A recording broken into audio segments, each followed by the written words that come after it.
अ, ये बात कहना कि अवैध खनन राज्य में बढ़ रहा है, ये बात पूर्णतः निराधार, असत्य, भ्रामक है। मेरा ये मानना है।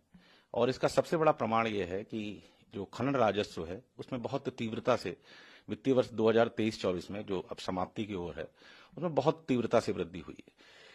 वो आज तक, जब तक इस उत्तराखंड प्रदेश का गठन हुआ है, इस राज्य के गठन 2002 के उपरांत 2025 तक, अब हम 2025 में आ गए हैं, इतना राजस्व कभी भी राजस्व खनन से प्राप्त नहीं हुआ है।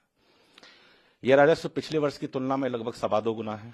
यह राजस्व आज तक फाइनेंस ने जब भी टारगेट दिया है, उस राजस्व को ये प्रथम बार है कि हमने न केवल पूरा किया है, बल्कि उससे 200 करोड़ से ऊपर सरप्लस राजस्व लेके आए हैं। खनन विभाग की ये उपलब्धि कही जा सकती है। और इसके अतिरिक्त इस सब के पीछे इससे ये सिद्ध तो होता ही है कि कहीं ना कहीं नियंत्रण लगा है, प्रभावी नियंत्रण लगा है खनन, अवैध खनन पर।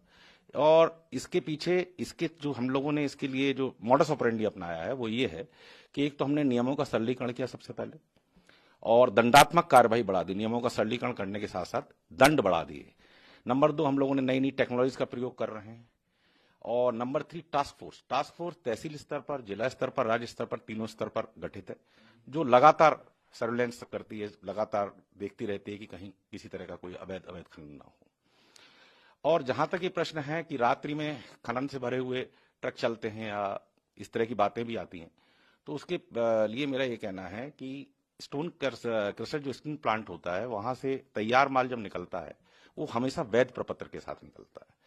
और ट्रक रात में इसलिए ज्यादा चलते हैं क्योंकि भारी वाहनों की दिन में अनुमति नहीं है शहर में, एक बात। दूसरा, इसके पीछे भी कारण ये है कि हमारा प्रदेश एक तीर्थ मतलब पिलग्रिमेज टूरिज्म के लिए बहुत ज्यादा महत्वपूर्ण प्रदेश है।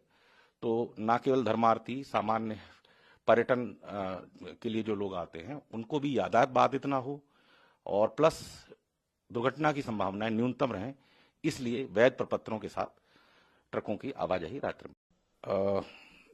ये बात कहना कि अवैध खनन राज्य में बढ़ रहा है, ये बात पूर्णतः निराधार, असत्य, भ्रामक है। मेरा ये मानना है। और इसका सबसे बड़ा प्रमाण ये है कि जो खनन राजस्व है उसमें बहुत तीव्रता से वित्तीय वर्ष 2023-24 में, जो अब समाप्ति की ओर है, उसमें बहुत तीव्रता से वृद्धि हुई है। वो आज तक, जब तक इस उत्तराखंड प्रदेश का गठन हुआ है, इस राज्य के गठन 2002 के उपरांत 2025 तक, अब हम 2025 में आ गए हैं, इतना राजस्व कभी भी राजस्व खनन से प्राप्त नहीं हुआ है। यह राजस्व पिछले वर्ष की तुलना में लगभग 2.25 गुना है। यह राजस्व आज तक फाइनेंस ने जब भी टारगेट दिया है, उस राजस्व को ये प्रथम बार है कि हमने न केवल पूरा किया है, बल्कि उससे 200 करोड़ से ऊपर सरप्लस राजस्व लेके आए हैं। खनन विभाग की ये उपलब्धि कही जा सकती है। और इसके अतिरिक्त इस सब के पीछे इससे ये सिद्ध तो होता ही है कि कहीं ना कहीं नियंत्रण लगा है, प्रभावी नियंत्रण लगा है खनन, अवैध खनन पर। और इसके पीछे इसके जो हम लोगों ने इसके लिए जो मॉडस ऑपरेंडी अपनाया है वो ये है कि एक तो हमने नियमों का सरलीकरण किया सबसे पहले, और दंडात्मक कार्रवाई बढ़ा दी। नियमों का सरलीकरण करने के साथ साथ दंड बढ़ा दिए। नंबर 2, हम लोगों ने नई नई टेक्नोलॉजी का प्रयोग कर रहे हैं। और नंबर 3, टास्क फोर्स तहसील स्तर पर, जिला स्तर पर, राज्य स्तर पर, तीनों स्तर पर गठित है, जो लगातार सर्वेलेंस करती है, लगातार देखती रहती है कि कहीं किसी तरह का कोई अवैध खनन ना हो। और जहां तक ये प्रश्न है कि रात्रि में खनन से भरे हुए ट्रक चलते हैं या इस तरह की बातें भी आती हैं, तो उसके लिए मेरा ये कहना है कि स्टोन क्रशर जो स्टील प्लांट होता है, वहां से तैयार माल जब निकलता है वो हमेशा वैध प्रपत्र के साथ निकलता है। और ट्रक रात में इसलिए ज्यादा चलते हैं क्योंकि भारी वाहनों की दिन में अनुमति नहीं है शहर में, एक बात।